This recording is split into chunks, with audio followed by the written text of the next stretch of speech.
আসসালামু আলাইকুম। আগামী ফেব্রুয়ারিতে ত্রয়োদশ জাতীয় সংসদ নির্বাচন নিয়ে জনমনে নানা প্রশ্ন, নানা সংশয়, বিভিন্ন সংশয়ের মধ্য দিয়ে বিভিন্ন জায়গায় জনগণের মধ্যে এই নির্বাচন নিয়ে আলোচনা হচ্ছে। এমনই একটা খবর আজকে আমি আপনাদেরকে বলবো। প্রধান উপদেষ্টার প্রেস সচিব শফিকুল আলম সম্প্রতি বলেছেন, ফেব্রুয়ারিতে নির্বাচন হবে। এমন কোনো শক্তি নেই যে নির্বাচনকে বিলম্বিত করতে পারে। প্রধান উপদেষ্টা যেটা বলেছেন সে অনুযায়ী নির্বাচন হবে, অর্থাৎ প্রধান উপদেষ্টা যেটা বলেছেন সে অনুযায়ী কিন্তু নির্বাচন হবে, কেউ বাধা দিতে পারবে না, এই কথা বলেছেন প্রেস সচিব। তিনি আরও বলেছেন, প্রধান উপদেষ্টা ঘোষিত ফেব্রুয়ারিতে জাতীয় নির্বাচন অনুষ্ঠিত হবে কি না এ প্রশ্ন এখন দেশের সাধারণ মানুষের মুখে মুখে।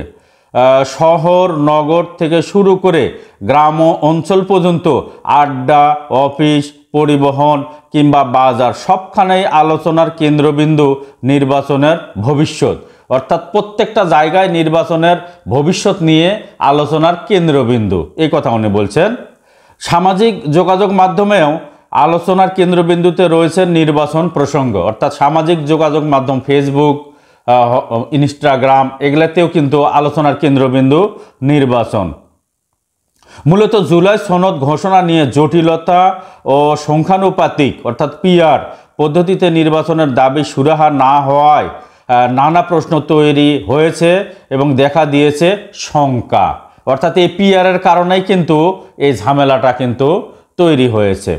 অবশ্য গতকাল বৃহস্পতিবার এক অনুষ্ঠানে বিএনপির ভারপ্রাপ্ত চেয়ারম্যান তারেক রহমান বলেছেন, আমরা জানি বিশ্বের অনেক দেশেই নির্বাচনে পিআর পদ্ধতি চালু রয়েছে, তবে বাংলাদেশের আর্থসামাজিক, ভৌগোলিক ও রাজনৈতিক পরিস্থিতিতে নির্বাচনের জন্য এ পদ্ধতি এখনও উপযোগী নয়। অর্থাৎ বাংলাদেশের আর্থসামাজিক পরিস্থিতির জন্য এ পদ্ধতি এখনও উপযুক্ত নয়। এদিকে জামাতের সহকারী সেক্রেটারি ইনি কি বলেছেন একটু শুনি। আমাদের দাবি না মানলে নির্বাচন হবে না। জামাতের সহকারী সেক্রেটারি ইনি বলেছেন, আমাদের দাবি না মানলে নির্বাচন হবে না। কি বলেছেন একটু শুনি। জামাতে ইসলামের দাবি না মানলে নির্বাচন হবে না বলে মন্তব্য করেছেন দলটির সহকারী সেক্রেটারি জেনারেল হামিদুর রহমান আজাদ। তিনি বলেছেন, নির্বাচনের জন্য যে শর্ত এবং দাবিগুলো আমরা দিয়েছি সেগুলো এনশিওর করেই সরকারকে নির্বাচনে যেতে হবে, তাহলে আমরা প্রতিশ্রুতি দিতে পারি নির্বাচন হবে, অন্যথায় নির্বাচন হবে না। অর্থাৎ জামাতের যে দাবি, এই দাবি যদি ইনশিওর করা হয় তবেই তারা নির্বাচনে যাবে, অন্যথায় তারা নির্বাচনে যাবে না। কিন্তু এই কথাটা কিন্তু এই জামাতের সহকারী সেক্রেটারি বলেছেন। তিনি আরও বলেছেন, তিনি বলেন, ফেব্রুয়ারিতে নির্বাচন হওয়া নিয়ে আমাদের কোনো সমস্যা নেই। অর্থাৎ ফেব্রুয়ারিতে নির্বাচন হবে, তাদের কোনো সমস্যা নেই। এমনকি এবছরের ডিসেম্বরে নির্বাচন হলেও জামাতের আপত্তি নেই। চিন্তা করে দেখেন, বিএনপি কিন্তু বারবার ডিসেম্বরের কথা বলছিল, আর এই জামাত কিন্তু বাধা দিয়েছিল। এখন তারা সুর পাল্টাইছে, কি বলছে যে ডিসেম্বরে নির্বাচন হলেও জামাতের আপত্তি নেই। জামাতের পক্ষ থেকে ফেব্রুয়ারি বা এপ্রিল নির্বাচনের টাইমলাইন দেওয়ার দাবি করা হয়েছিল, অর্থাৎ এর পূর্বে কিন্তু দাবি করা হয়েছিল, এই কথাটা উনি বলছেন। এদিকে তারেক রহমান কি বলছে, ভার্চুয়ালি একটা প্রোগ্রামে উনি বলছেন, নির্বাচনে বিএনপির বিজয় ঠেকাতে নানা চেষ্টা চলছে। তার মানে নির্বাচনে বিএনপি যে জিতবে এটা ঠেকানোর জন্য নানা ধরনের প্রচেষ্টা চলছে, ষড়যন্ত্র চলছে, এ কথা বলেছেন জনাব তারেক রহমান। আগামী নির্বাচনে বিএনপির বিজয় ঠেকাতে নানা চেষ্টা চলছে অভিযোগ করে সকলকে ঐক্যবদ্ধ ও সতর্ক থাকার আহ্বান জানিয়েছেন বিএনপির ভারপ্রাপ্ত চেয়ারম্যান জনাব তারেক রহমান। অর্থাৎ আগামী নির্বাচন নিয়ে সতর্ক থাকতে হবে এবং বিএনপিকে ঐক্যবদ্ধ হতে হবে। বারবার এই ঐক্যবদ্ধর কথা বলছে, কিন্তু সমস্যা হচ্ছে প্রত্যেকটি জেলাতেই কিন্তু গ্রুপিং, এই গ্রুপিংয়ের কারণে ইনি বারবার ঐক্যবদ্ধর কথা বলছে, অনেক নেতাকর্মী তার কথা শুনছে না।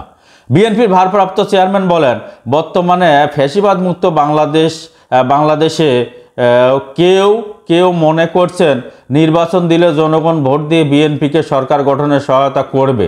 যারা এই চিন্তা থেকে বিএনপির বিজয় ঠেকানোর জন্য নানা রকম অপকৌশল বা শর্তের বেড়াজালের আশ্রয় নিচ্ছেন, তাদের দৃষ্টি আকর্ষণ করে বলতে চায়, রাজনীতিকে রাজনীতি দিয়ে মোকাবেলা করুন।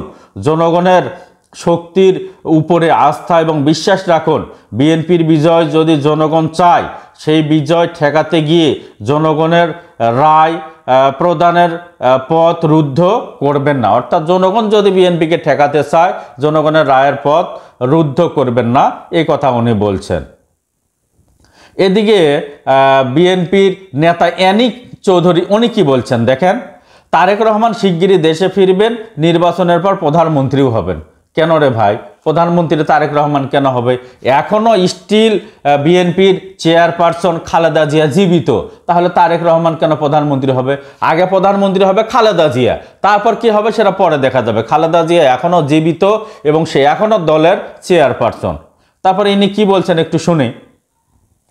জাতীয় নেতৃত্বে তারেক রহমান শিগগিরই দেশে ফিরবেন, নির্বাচনে অংশ নেবেন এবং বাংলাদেশের প্রধানমন্ত্রী হিসেবে দায়িত্ব নেবেন বলে জানিয়েছেন দলটির জাতীয় নির্বাহী কমিটির সদস্য শহীদউদ্দিন চৌধুরী অ্যানি। তিনি বলেন, দেশে জনগণের সরকার প্রতিষ্ঠায় নেতৃত্ব দেবেন তারেক রহমান। ঠিক আছে, নেতৃত্ব দিবে, কিন্তু প্রধানমন্ত্রী তো খালেদা জিয়া হওয়ার কথা, তারেক রহমান হবে পরে, যেহেতু তার মা জীবিত আছে।